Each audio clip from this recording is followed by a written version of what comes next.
सामग्री बनाई गई है जिसमें हवन करके और प्राणायाम किया जाता है 1 घंटा। अच्छा। तो वो हवन से जो एटमॉस्फेयर जो बना हुआ है उसको जब इनहेल करते हैं लोग तो कैंसर भी फर्स्ट स्टेज का ठीक हो जाता है। डायबिटीज़ की है, आर्थराइटिस की है, माइग्रेन की है, कई प्रकार से हाइपरटेंशन में आदमी इस समय में जी रहा है तो उसकी भी हवन सामग्री 650 रुपये किलो की हवन सामग्री है।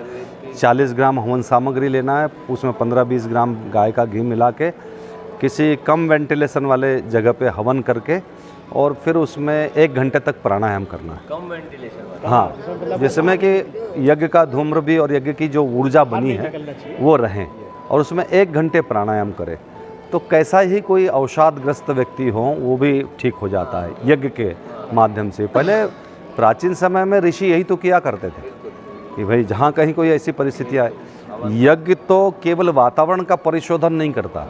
गुरुदेव ने एक यज्ञ विज्ञान नाम की पुस्तक लिखी है, उसमें लिखा है कि जो व्यक्ति नित्य प्रति यज्ञ करता है उसकी तो भावनाओं में भी परिष्कार हो जाता है, उसकी जीवन शैली में परिष्कार हो जाता है। यज्ञ में तो बड़ी सामर्थ्य है, सूक्ष्म जगत का परिशोधन करने की सामर्थ्य भी है, तो वैसे ही मन, मस्तिष्क, हृदय, भावनाएं उनको तक परिवर्तित कर देता है यज्ञ।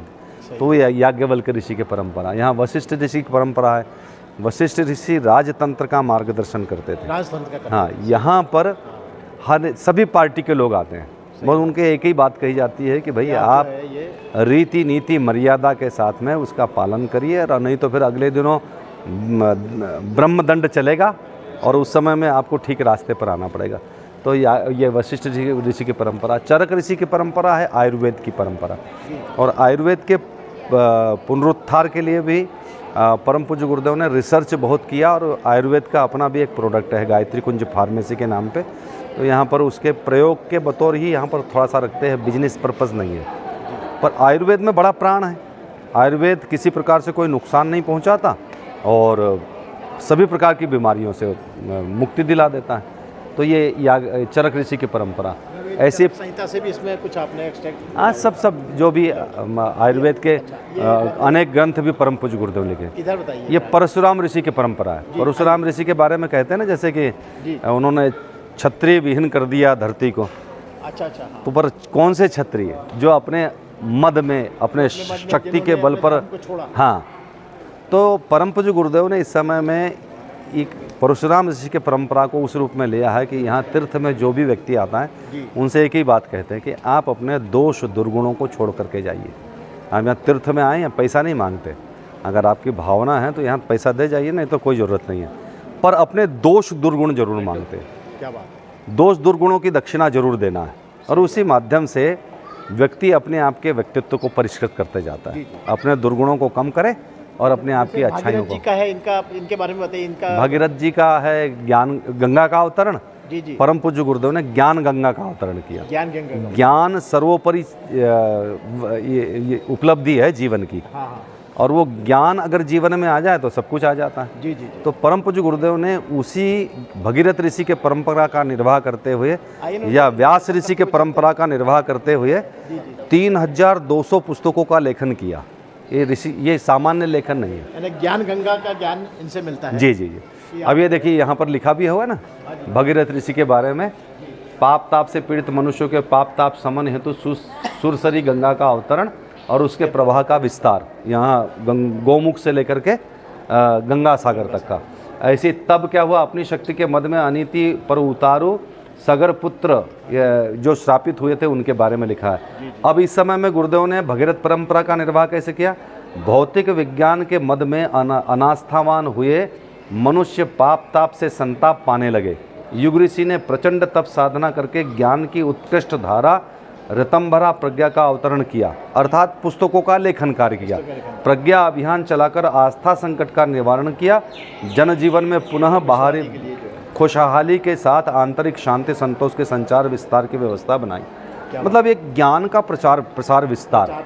अब जैसे ऋषि परंपरा को लोग भूल गए, लेकिन परम पूज्य गुरुदेव ने ऋषि परंपरा का पुनर्जागरण किया। क्या बात है। हाँ, और उन ऋषि परंपराओं को ये अखिल विश्व गायत्री परिवार 86 देशों में काम कर रहा है इस समय में। और उद्देश्य एक ही है, भारतीय संस्कृति, ऋषि संस्कृति, देव संस्कृति जिसको हम कहते हैं, ये विश्व संस्कृति बनना चाहिए जी और उसी के लिए सारे के सारे प्रयत्न पुरुषार्थ चल रहे हैं। 86 देशों में गायत्री परिवार की शाखाएं इन्हीं कार्यों को करते चली जा रही हैं। यानी ये बड़ा वैज्ञानिक पहलू है कि सप्तऋषि की आराधना सब लोग करते हैं, लेकिन सप्तऋषि का जो प्रेरणा जो ली गई है गायत्री परिवार में वो पूर्णतः वैज्ञानिक है। जैसा वाल्मीकि ऋषि है, इनके बारे में आपका क्या ओपिनियन है? वाल्मीकि ऋषि ने के बारे में भी आपको जानकारी कि वाल्मीकि रामायण जिन्होंने लिखी है, ऋषि परंपरा का अपना तो जीवन उन्होंने जिया ही जिया, लेकिन उसके साथ साथ में ऋषिकुल में ऋषि आश्रम में रह करके ही लवकुश का निर्माण किया था।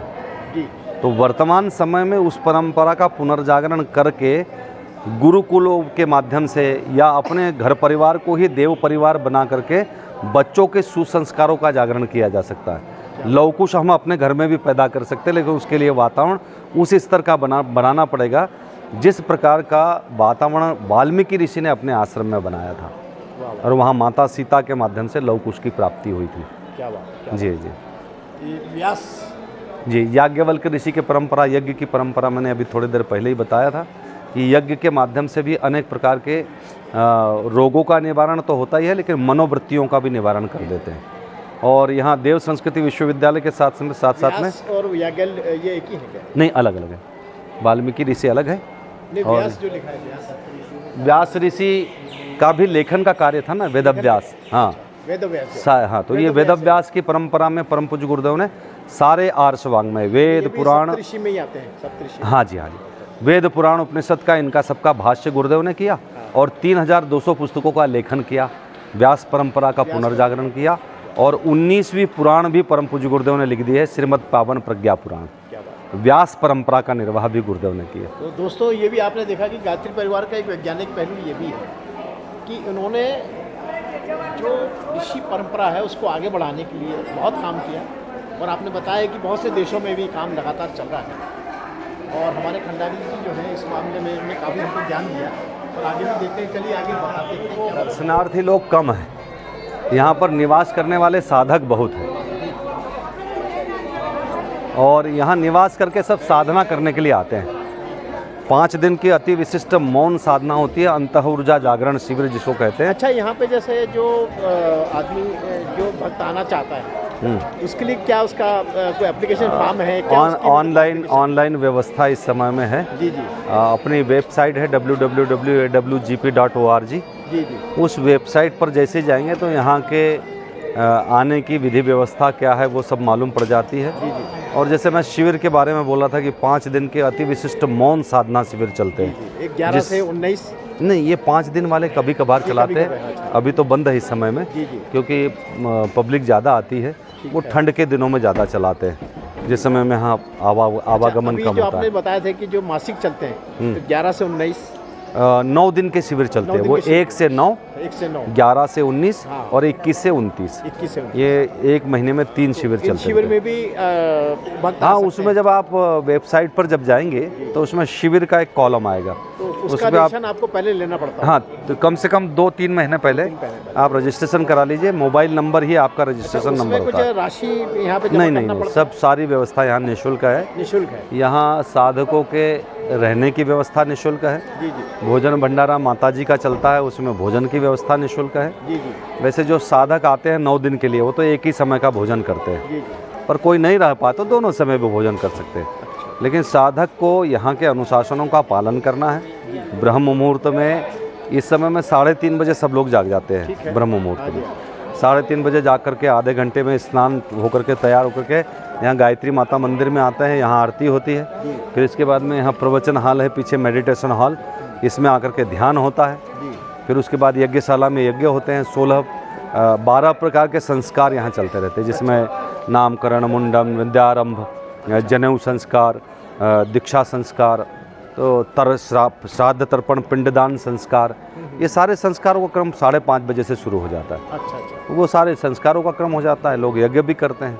तो यहाँ के नियम अनुशासनों का पालन करना अनिवार्य है। यहाँ यज्ञोपवीत करना है तो उसकी भी पहले आपको एडवांस बुकिंग करना पड़ता होगा। हाँ, ये संस्कार प्रकोष्ठ है हमारे यहाँ का। संस्कारों का पंजीयन यहाँ पर हो जाता है। संस्कार प्रकोष्ठ में आप उसका भी पंजीयन करा सकते हैं। जी जी। और आप उसमें आपने बताया वेबसाइट जो है, वेबसाइट से भी हो जाता होगा ऑनलाइन। हाँ, सब हो जाता है। जी जी। सब ऑनलाइन। जो भक्त नए जुड़े हैं उनके लिए बता दें कि आप इसकी वेबसाइट जरूर देखिए।